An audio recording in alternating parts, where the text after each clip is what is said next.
Bonsoir à tous, bienvenue dans notre émission, votre projet pour La Réunion.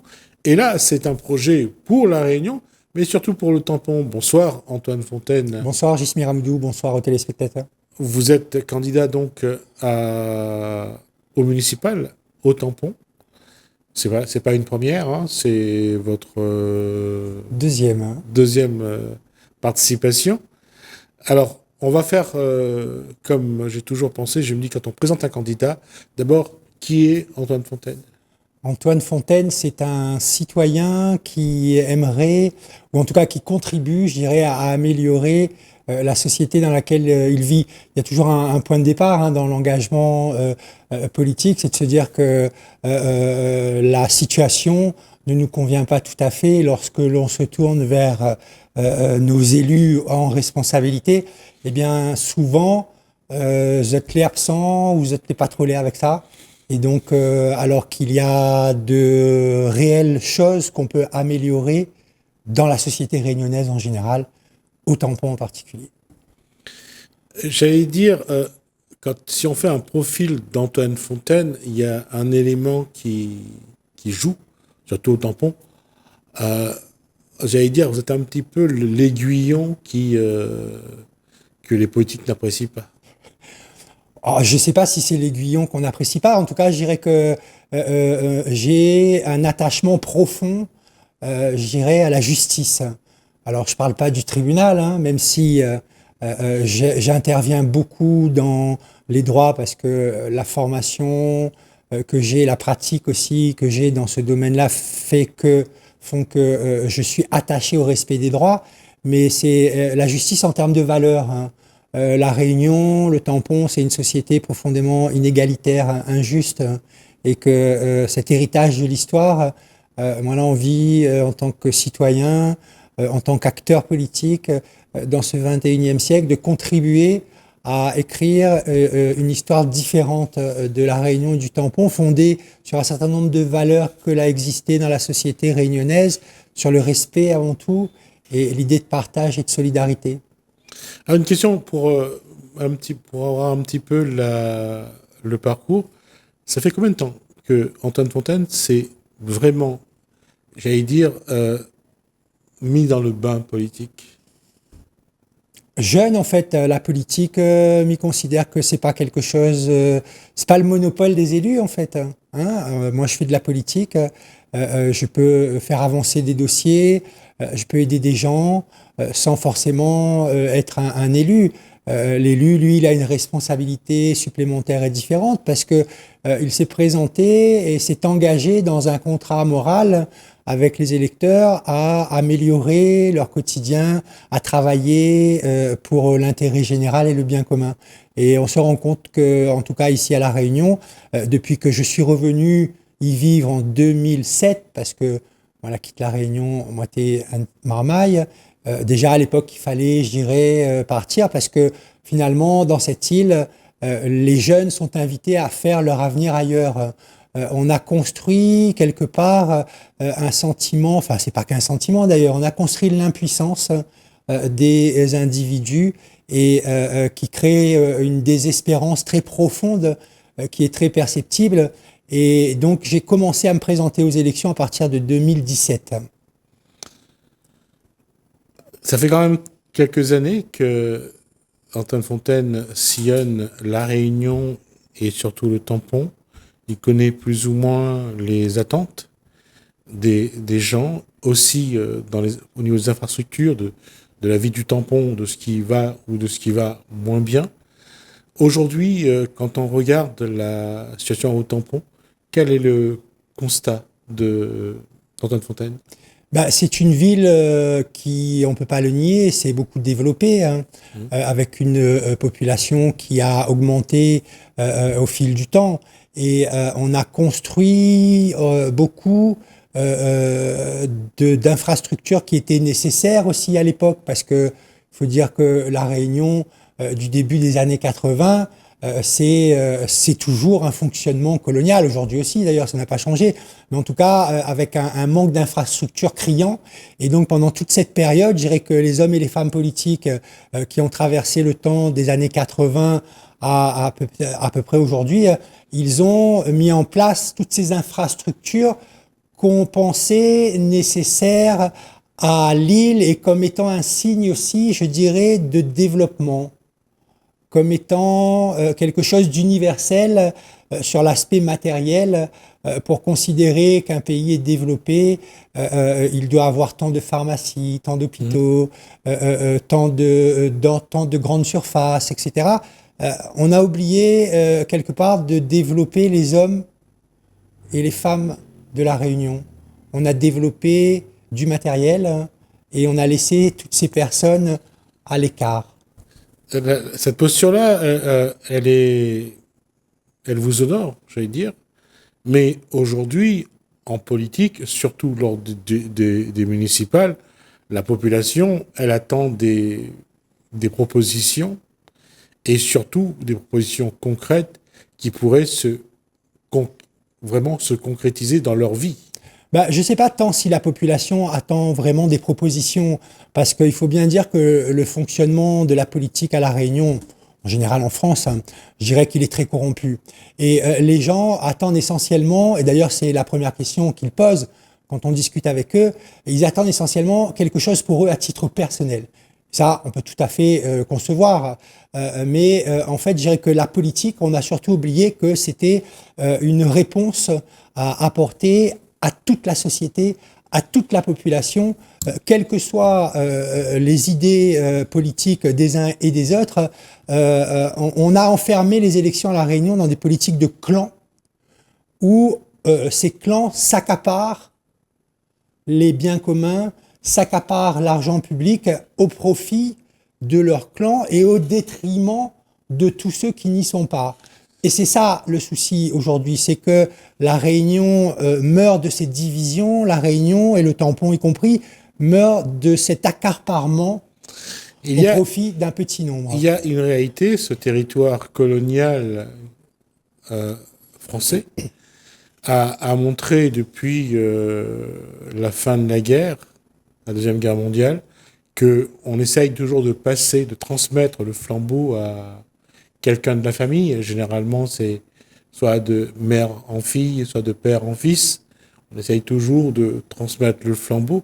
Ça devient un bien familial, mais ça reste aussi dans la tête de la population. Les gens acceptent que la commune appartient à une famille, à un clan. Bah, moi, en tout cas, je peux l'entendre, le concevoir, et c'est là tout le travail, en fait, qui est le mien depuis toutes ces années.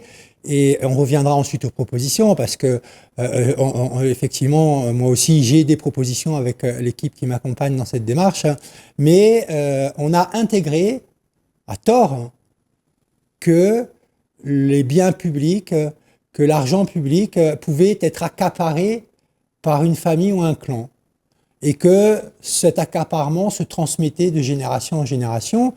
Ça s'appelle pas de la démocratie, hein, je dirais c'est un peu de l'oligarchie, voire même d'une certaine façon, pour pousser le bouchon un peu loin, c'est une forme d'esclavage. Hein. On considère aujourd'hui, et peut-être c'est ce que les gens attendent, et c'est ce que cela veut dire derrière la question Kwame gagne. Qu'est-ce que le fait de pouvoir, d'être aux responsabilités, d'avoir les moyens sur les fonds publics, qu'est-ce qu'on peut redistribuer à une, deux ou trois personnes? Et c'est là où on a perdu tout le sens de la politique. Et c'est, je crois, en ce début de 21e siècle, la responsabilité qui est celle des générations comme la mienne, c'est de considérer qu'à un moment donné, La Réunion, le tampon, chaque commune, deviennent un territoire qui, au contraire, profite à l'ensemble de la population, à l'ensemble des entreprises. On a un cadre législatif qui n'est pas différent de celui qui s'applique à toute la France, hein, avec des pouvoirs, avec de l'argent. Cet argent, il doit servir à faire en sorte que chaque individu devienne quelqu'un d'autonome, qui ne soit pas un esclave ou un mendiant à l'égard de nos élus. Comment, à travers vos propositions, allez-vous faire quelles sont vos propositions, justement, pour faire en sorte que le territoire appartienne à toute la population? Quelles sont vos propositions? Je dirais que déjà, le constat que moi je fais de la politique, c'est que la politique, ça sert à répondre aux besoins des individus. Des individus, des entreprises, des associations, et je dirais aussi du personnel communal. Peu importe l'idéologie politique, nous avons tous, en tant qu'êtres humains, des besoins qui sont identiques. Et donc, à travers les moyens communaux, la commune du Tampon n'en manque pas quand même, plus de 190 millions d'euros de budget, ce qui n'est pas rien, pour une population d'un peu plus de 80 000 habitants. Ces moyens sont utilisés aujourd'hui dans des projets qui ne répondent pas à ces besoins essentiels. Et il faut bien le dire, à La Réunion et au Tampon encore, en 2026, il y a des individus qui n'ont pas accès à l'alimentation, qui n'ont pas accès à l'eau, qui n'ont pas accès au logement, qui n'ont pas accès au savoir, aux connaissances et qui n'ont pas accès non plus aux moyens de santé. On est encore en 2026 sur la nécessité de devoir mettre en place des moyens pour que cette population puisse répondre à ses besoins. Et donc, dans le fonctionnement de la commune, chaque projet doit servir à apporter une réponse à ces besoins. Et à travers aussi, je dirais, un certain nombre d'outils qui peuvent paraître un peu techniques, mais à travers ces marchés publics, la commune peut aussi accompagner le développement économique et de se dire qu'un euro d'argent dépensé doit rapporter à la commune, ne pas juste faire de la dépense sèche. J'invente rien, il n'y a pas besoin de modifier la loi, c'est dans le Code général des collectivités territoriales, c'est dans le Code des marchés publics où on peut mettre en place un certain nombre de choses pour permettre au territoire de répondre à ses besoins. La commune elle-même, elle a des besoins qu'elle doit satisfaire justement à travers ces marchés publics. Et à travers ces besoins, on peut tout à fait créer de l'emploi.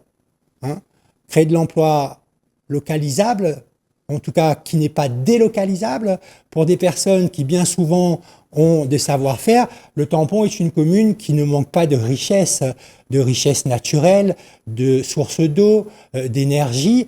Et tout cet argent, aujourd'hui, il est capté par des grandes multinationales qui arrivent de l'extérieur. Par exemple, sur la problématique de l'eau, eh bien, c'est la SOR. Sur des problématiques énergétiques, aujourd'hui, on est contraint ici à La Réunion avec le monopole d'EDF ou même les carburants, et même à travers tout un tas de projets dans le BTP, finalement, ce sont les multinationales de l'extérieur qui viennent pomper l'argent des tamponnés, et cet argent, il va ailleurs, il n'enrichit même pas le territoire.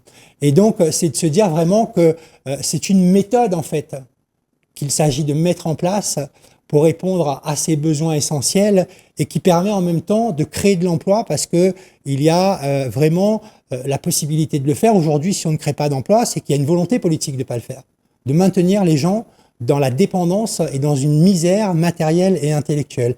Et donc, il est grand temps, je dirais qu'en 2026, eh bien, on commence à construire la Réunion de demain, qu'on pose les bases, des bases solides fondées sur le respect, sur le partage, sur la solidarité, pour que on puisse avoir une société un peu meilleure pour les générations qui arrivent derrière nous. Pour y arriver, quels sont les projets qui sont prioritaires aujourd'hui? Qu'est-ce qu'il faudrait faire le plus tôt possible? Eh bien, écoutez, je dirais que le plus tôt possible, et on en revient à ces besoins fondamentaux, c'est de structurer les conditions pour que les habitants puissent répondre à ces besoins. Si on parle de l'accès à l'alimentation, tout de suite derrière vient bien entendu la question de l'agriculture, de l'élevage, la question des ressources en eau, la question énergétique. Et c'est de se dire à travers ces besoins-là, comment elle-même la commune, elle utilise son argent, l'argent des impôts de chaque contribuable, pour que justement on puisse répondre à ces besoins. Structurer mieux la filière agricole pour permettre à la population d'avoir un accès à une alimentation saine et à des prix justes, pour que la commune elle-même puisse subvenir à ses besoins dans ce domaine-là à travers les écoles, parce qu'il faut savoir qu'aujourd'hui, quand même, au niveau du Tampon, mais c'est pas la seule commune de La Réunion, c'est que toutes les cantines scolaires de La Réunion, et du Tampon y compris, sont approvisionnées par des aliments qui arrivent de l'extérieur. Et donc, à un moment donné, on nous parle de production locale, on nous parle qu'il faut consommer local. Les collectivités elles-mêmes sont en train de faire du moins-disant, en plus avec des produits de piètre qualité qu'on donne aux marmailles à l'école à manger, sur le dos de ces marmailles, alors qu'il suffirait de la volonté politique pour structurer cette filière et permettre à toutes ces personnes d'avoir accès à une alimentation saine.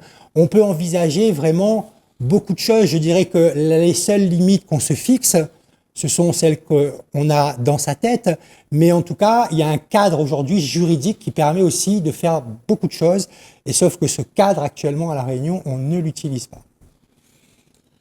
Et le discours a sans aucun doute sa valeur, mais je veux dire, les gens, les citoyens tamponnés, ce qu'ils veulent voir, est-ce que on va améliorer les routes?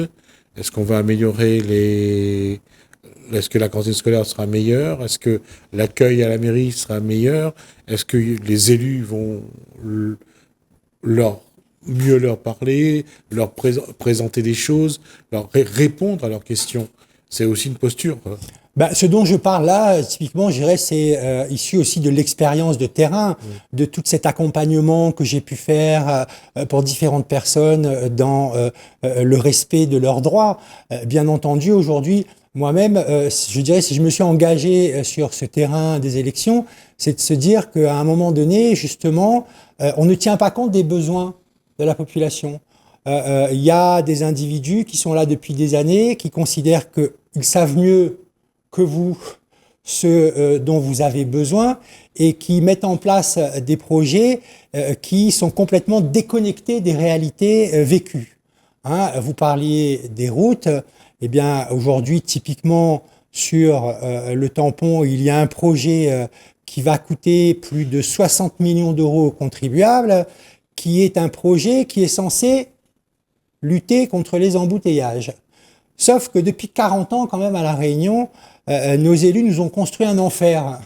L'enfer des embouteillages, parce que on voulait satisfaire là toujours des lobbies, des monopoles, celui de la voiture, celui du BTP, sans prendre en considération les besoins liés au déplacement de la population et des déplacements qui sont soit professionnels, soit privés, soit familiales, soit pour l'école, etc.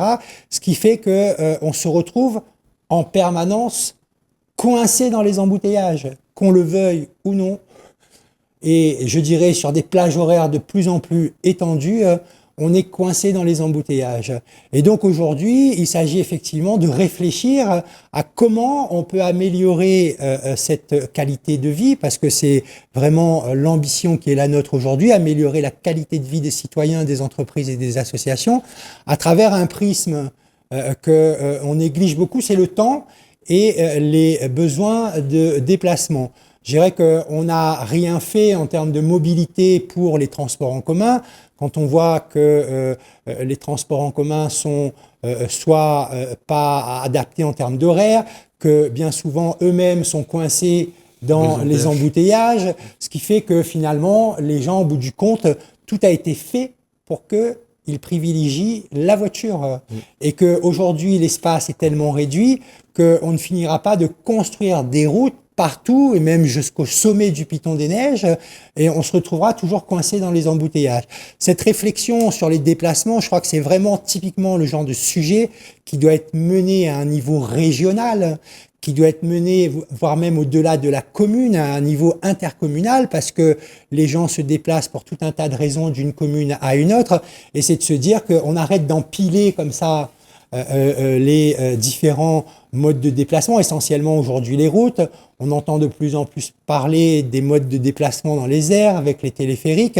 Moi, je me pose la question, finalement, quel visage, dans quelques années, aura La Réunion de ce paradis comme ça, naturel? Est-ce qu'on aura réussi à en faire pendant près de 400 ans, à exploiter la nature, à exploiter les hommes et les femmes pour avoir aujourd'hui une population, on le voit bien, qui a atteint comme jamais des niveaux de désespoir et des niveaux vraiment d'impuissance. Et donc, c'est de redonner justement ce pouvoir d'agir, que les citoyens et les citoyennes redeviennent des acteurs de leur territoire en les associant pleinement et en répondant à ces besoins du quotidien. Dernière question, Antoine Fontaine. Aujourd'hui, si on doit vous placer sur l'échiquier politique, On dit toujours droite-gauche. Quelle est votre place sur l'échiquier politique? Ma place, je dirais qu'elle est auprès des hommes et des femmes qui souffrent dans ce quotidien, que la gauche ou la droite, ça ne représente rien du tout quand on sait qu'ils ont tous les uns et les autres et tous les partis politiques aujourd'hui, quel que soit le degré qu'ils revendiquent sur l'échiquier, ils ont tous trahi le peuple. Et donc il est grand temps qu'on sorte justement de ce fonctionnement vieillissant, finissant de la politique pour que le citoyen retrouve son pouvoir d'agir et qu'il soit un acteur réel capable de décider de son devenir. Et c'est ce qui est déjà en train de se passer. Merci, Antoine Fontaine. Je rappelle donc que le premier tour des municipales aura lieu le dimanche 15 mars. Et on verra au fil des rencontres sur ce plateau avec les différents candidats du Tampon et des autres villes, voir un petit peu quels sont les projets des uns et des autres. Merci merci François, merci Anne pour la réalisation. Merci à vous de nous avoir suivis et je vous dis à bientôt.